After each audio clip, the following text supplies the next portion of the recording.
Kumusta kayo, aking minamahal na pamilya, mga kasama sa paglalakbay na ito ng pagtuklas at pagbabago.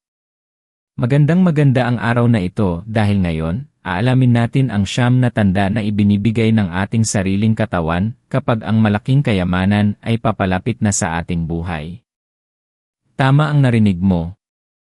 Ang ating katawan ay hindi lang isang sisidlan, ito ay isang receiver, isang antena na nakakaramdam sa enerhiya ng universo, at ito'y nagpapadala ng mga palatandaan, mga sikreto, na karaniwan nating hindi napapansin. Kaya kung nararamdaman mo na may malalim na pagbabago sa iyong kalooban, o may nagtutulak sa iyo na mag-scroll at manood ng video na ito, malaki ang posibilidad na ang universo ay nagsisimula ng kumilos para sa iyo. Kung ang mensaheng ito ay pumupukaw sa iyong puso, manatili ka at alamin ang mga sign na ito. Dahil ang malaman ang mga ito ay magbubukas ng pinto sa hindi mo akalain yaman at kasaganaan. Ang yaman na ito ay hindi lamang sa pera, ito ay yaman sa kapayapaan, sa kaligayahan, sa kalusugan, at sa mga pagpapala na higit pa sa iyong pinangarap. Alam mo, marami sa atin ang naghihintay ng malaking pagbabago mula sa labas, mula sa isang pagkakataon, mula sa ibang tao. Ngunit ang totoo, ang mga pinakamalaking pagbabago ay nagsisimula sa ating sarili, sa loob ng ating katawan, at sa ating espiritu. Ang ating katawan ay ang unang nagbibigay ng babala o tanda. Ito ang pinakamalakas na intuisyon na ibinigay sa atin ng may kapal. At kapag natutunan nating basahin ang mga senyales na ito, magiging mas handa tayo na tanggapin ang mga pagpapala na paparating. Magiging mas may kontrol tayo sa ating kapalaran at mas magiging malinaw ang ating direksyon. Hayaan mong sabihin ko sa iyo ang isang kwento. Noong bata pa ako, may isang lola ako na napakatalino. Palagi niyang sinasabi na ang mga matatandang kaluluwa ay may kakayahang makaramdam ng mga bagay na hindi nakikita ng mata. Hindi ako gaanong naniwala noon dahil abala ako sa mundo ng mga numero at lohika. Ngunit nang dumating ang isang punto sa buhay ko na halos mawalan ako ng lahat, doon ko natutunan na ang buhay ay hindi lang tungkol sa nakikita at nahahawakan. Nagsimula akong makinig sa aking katawan, sa aking intuisyon, sa mga kakaibang nararamdaman ko. At sa bawat pagkakataon, ang mga hindi maipaliwanag na pakiramdam na yon ang naghatid sa akin sa tamang landas, sa tamang desisyon, at sa huli, sa aking sariling kasaganaan. Ito ang mga karunungan na ipapasa ko sa iyo ngayon. Handa ka na bang tuklasin ang mga misteryong ito? Simulan natin ang una sa siyam na tanda na sinasabi ng iyong katawan na papalapit na ang malaking yaman sa iyo. Ang unang tanda ay ang pagkabog ng puso o kakaibang pakiramdam solar plexus ng walang dahilan. Ang solar plexus ay ang bahagi sa pagitan ng iyong dibdib at pusod, ang sentro ng ating personal na kapangyarihan at intuisyon. Kapag malapit na ang malaking pagbabago o kasaganaan, madalas nating nararamdaman ang mabilis na tibok ng puso o kakaibang panginginig sa solar plexus. Hindi ito pagkabalisa, ito ay isang enerhetikong pagbabago. Para itong may nagsasabing malapit na eh. Nagiging mas sensitibo ang iyong energy field sa mga enerhiya ng kasaganaan na papalapit. Ito ang paraan ng iyong katawan upang alertuhin ka, upang ihanda ka para sa darating na pagpapala. Kung nararanasan mo ito, mumiti ka. Magpasalamat. Dahil may magandang paparating. Ang ikalawang tanda ay ang biglaang pagtaas ng iyong enerhiya o vibration.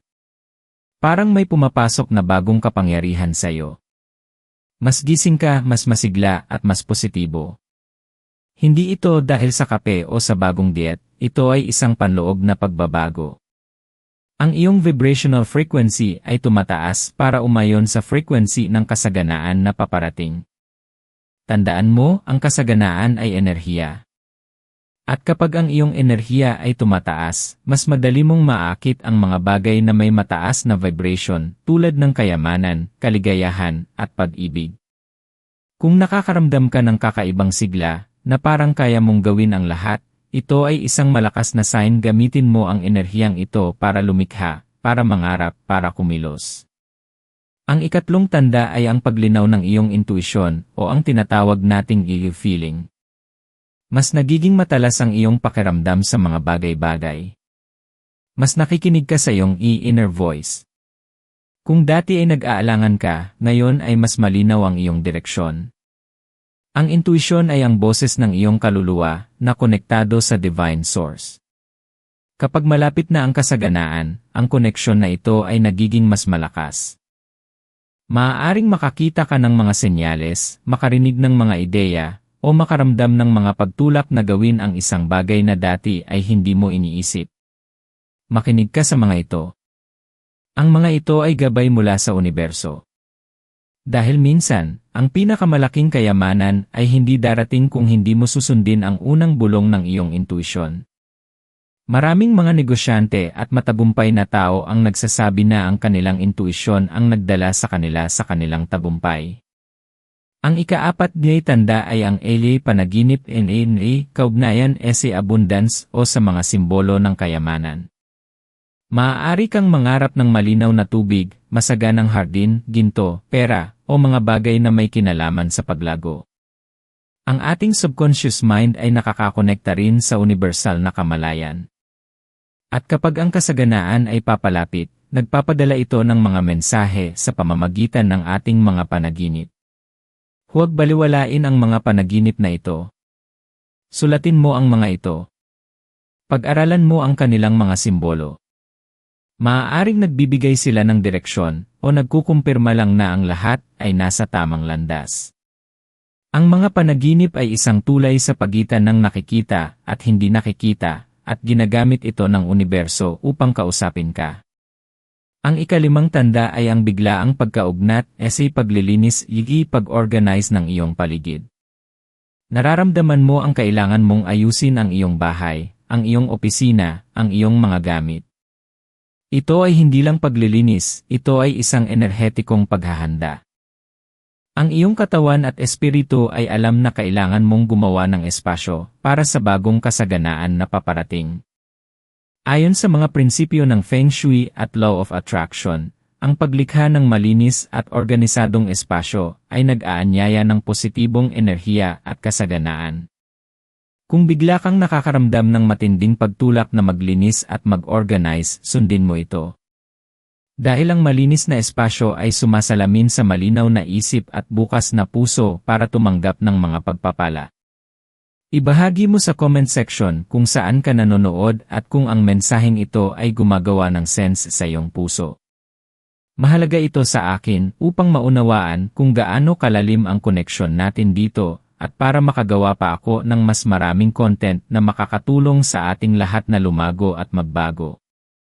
Ang ika-6 tanda ay ang pakiramdam ng deep peace, optimism sa gitna ng anumang sitwasyon. Kahit na may mga hamon sa paligid mo, may panatag ka sa iyong kalooban. Alam mo na ang lahat ay magiging maayos. Ito ay hindi pagiging ignorante sa problema, ito ay isang pananampalataya na ang Diyos ay kumikilos na para sa iyo. Ang kapayapaan na ito ay isang tanda na ikaw ay umaayon sa energy ng source, at ang source ay palaging kasaganaan.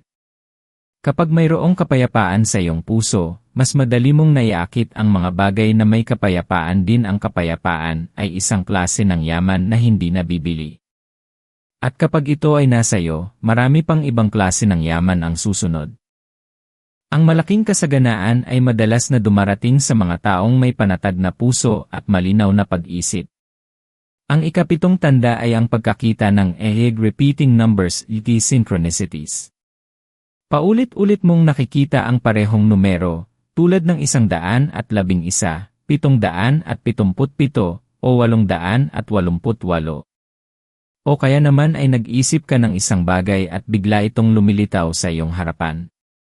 Ito ay hindi coincidence, ito ay ang universo na nakikipag-usap sa iyo.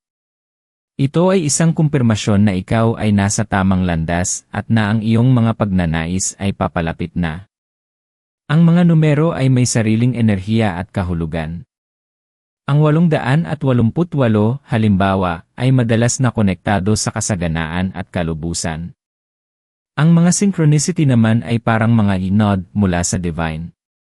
Ito ay isang paalala na may mas malaking puwersa na gumagabay sa iyo at na ang iyong mga pangarap ay nakatakdang matupad.